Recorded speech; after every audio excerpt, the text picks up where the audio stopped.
I found this one thing that has absolutely revolutionized and changed my life forever. I've been able to step into divine purpose. I've been able to do a lot of great things, travel the world, all because I decided to do this one thing. And I want to share it with you. I actually found it in the Bible. It's actually quite practical, and I know it will change your life too. So if you'll stick around, I'll share that with you in a few moments.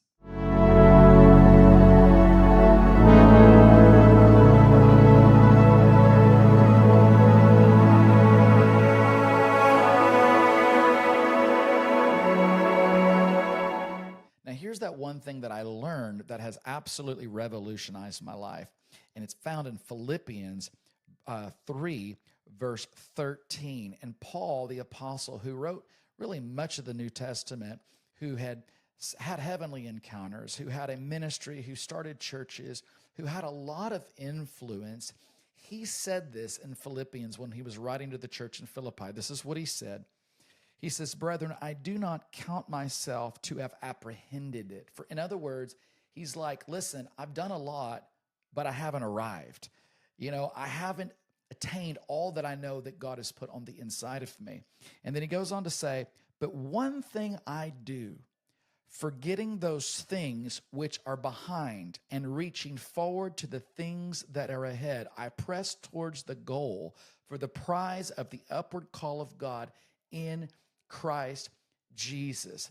One of the things that I believe that can stop us in our tracks is when we are constantly looking behind us. Maybe it's your past failures, maybe it's sins, maybe it's past victories, and it's like we're still reminiscing the good old days.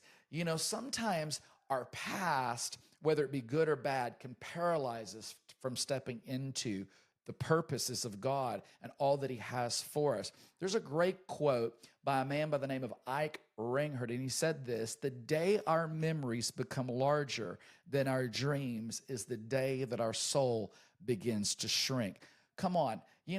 I've had the wonderful privilege to write a few books, but I had to start somewhere. I had to start with the page. I had to start with a chapter, and I was able to write some books. And honestly, those books, they've done pretty good, but I believe that they can do better. If I just stayed in the past of, well, they did good, and I didn't think that they could do better, I would just leave them in that place where they're just really not doing all that they could do.